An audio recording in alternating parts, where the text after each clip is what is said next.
University of Gourbanga বা অন্যান্য ইউনিভার্সিটির অধীনে যেসব ছাত্রছাত্রীরা বিভিন্ন কলেজে পড়ছো, তোমাদের সেকেন্ড সেমিস্টারের বাংলা মেজর MC3 পেপারের একটি গুরুত্বপূর্ণ গল্প হলো সমরেশ বসু রচিত আদাব। তো আজকে আমি এই ভিডিওতে আদাব গল্পটি খুব সুন্দর ও সহজ সরলভাবে তোমাদেরকে বুঝিয়ে দেব, তাই ভিডিওটি স্কিপ না করে সম্পূর্ণটি দেখো। তাহলে শুরু করছি আজকের এই ভিডিও। আদাব সমরেশ বসুর রচিত একটি গল্প। তো এর বিষয়বস্তু সম্পর্কে আলোচনা করছি। তো প্রাক স্বাধীনতা লগ্নে দ্বিজাতি তত্ত্বের ভিত্তিতে সমগ্র ভারতে যে রক্তক্ষয়ী দাঙ্গা শুরু হয়েছিল তার জোয়ার এসে পড়েছিল কলকাতায়। তো দ্বিজাতি তত্ত্ব কী জিনিস? দ্বিজাতি তত্ত্ব হচ্ছে হিন্দু ও মুসলিম দুটি পৃথক ধর্মের নাম নয়। ভারতে বসবাসকারী হিন্দু ও মুসলিমরা হলো দুটি পৃথক জাতি। তো এই ধরনের বক্তব্যই দ্বিজাতি তত্ত্ব নামে পরিচিত। হিন্দু মুসলিম দাঙ্গার প্রেক্ষাপটেই কথা সাহিত্যিক সমরেশ বসু লিখেছিলেন এই আদাব গল্পটি, যা ছিল চিরন্তন মানবিকতায় ভরপুর।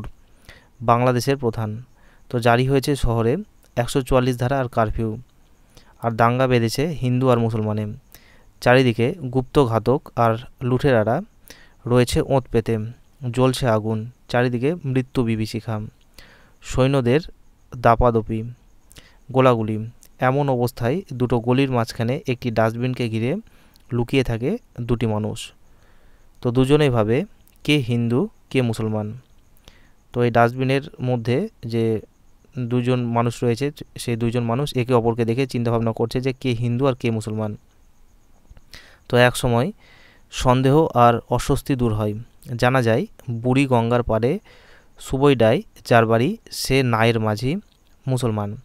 তাহলে একজনের পরিচয় আমরা পেলাম যে তার বাড়ি হচ্ছে বুড়ি গঙ্গার পাড়ে সুবইডায়, আর সে হচ্ছে নৌকার মাঝি আর জাতিতে হচ্ছে মুসলমান।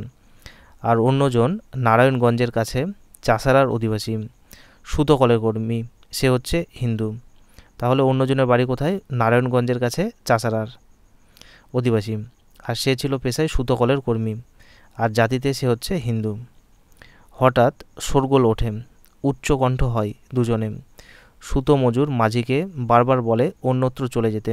তো সুতো মজুর মাঝিকে বলছে অন্য জায়গায় চলে যেতে, কিন্তু মাঝি যায় না, ভাবে সুতো মজুরের কোনো ফোন দিয়েছে। আবার মাঝি না যাওয়ার জন্য সুতো মজুরও ভাবে তার বুঝি কোনো মতলব আছে। তো দুইজনকে দেখে সন্দেহ করছে। শুরু হয় ভুল বোঝাবুঝি, শেষ পর্যন্ত মিলিয়ে যায় শোরগোল। উভয়ের বাড়ির কথা ভাবে তারা দুজনেই। তো হাট বাজারের মানুষের ব্যস্ততা, হাসাহাসি, বাক্যালাপ, আবার এর মধ্যেই কাটাকাটি, দাঙ্গা, রক্তপাত। তো এগুলো আমরা এই গল্পটির মধ্যে দেখতে পাই। মানুষের এই নির্মমতায় দীর্ঘশ্বাস ফেলে দুইজন। কিছুক্ষণ পরে বিড়ি খাওয়ার একটা মুহূর্ত আসে। ভিজে দেশলাই হওয়া সত্ত্বেও মাঝি সেটা জেলে ফেলে। তো এটি দেখে চমকে ওঠে হচ্ছে সুতো মজুর। জানা যায় কার ধর্ম কী। তো মাঝির সঙ্গে আছে ঈদের পরব। এই উপলক্ষে ছেলে মেয়ে এবং বউয়ের জন্য কিছু পোশাক সে কিনেছে। সুতো মজুর তার কাছে আর একটি পুঁটলি দেখে জিজ্ঞাসা করে তাতে সন্দেহজনক আর কিছু আছে কি না। তো মাঝি সবই তা দেখিয়ে দেয়।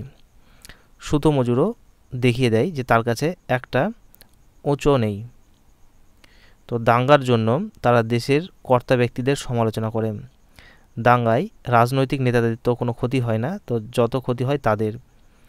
তো গত বছরের দাঙ্গায় যেমন সুতো মজুরের ভগ্নিপতি খুন হয়, আর তার বিধবা বোন এবং ছেলেমেয়েরা তার বাড়িতে ওঠে। তো অন্যদিকে মাঝির নৌকাও বাদামতলির ঘাটে ডুবিয়ে দেয় দাঙ্গাপ্রিয় মানুষ। তাহলে এই মাঝির নৌকাটি যারা দাঙ্গা করছিল তারা গত বছর বাদামতলির ঘাটে ডুবিয়ে দিয়েছিল। ফলে বাঁধা খদ্দের রূপবাবুর কাছে সে যা পয়সা কড়ি পেত তা আর পায় না। এমনকি হিন্দুরাও আসে না তার নৌকায়। হঠাৎ ভারী বুটের শব্দ শোনা যায়, মানে এদের কথাবার্তার মাঝখানে হঠাৎ জুতোর শব্দ বা বুটের শব্দ শোনা যাচ্ছে। তো দুজনে ছুটে গিয়ে পৌঁছায় পাটুয়াটুলি রোডে। সেখান থেকে যায় ওরা পশ্চিমে, লুকিয়ে পড়ে মেথর যাতায়াতের গলিতে, উকি মারে এদিক ওদিক। এক জায়গায় দেখা যায় একদল পুলিশ, সেটা ইসলামপুর ফাঁড়ি। তার বাঁ দিকের গলি ধরে গেলে বাদামতলির ঘাট। 8 দিন বাড়ি ছাড়া, তাই মাঝি যেতে চাই সেদিকে। সুতো মজুরের সেদিকে যাওয়ার দরকার নেই। শেষ পর্যন্ত সুতো মজুরকে আদাব জানিয়ে মাঝি চলে যায়। সুতো মজুর তার মঙ্গল কামনা করে। সে মৃদু হাসে এই ভেবে যে কতদিন পর মাঝির ছেলেমেয়েরা তাকে দেখতে পাবে। তো তাহলে এই ছিল সমরেশ বসু রচিত আদাব গল্প সম্পর্কে বিস্তারিত আলোচনা।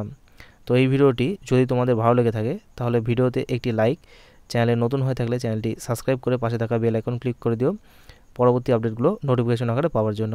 আর ভিডিওটি অবশ্যই তোমরা তোমাদের বন্ধুদের সঙ্গে শেয়ার করে দিও যাতে তারাও এই ভিডিওটি দেখে উপকৃত হতে পারে।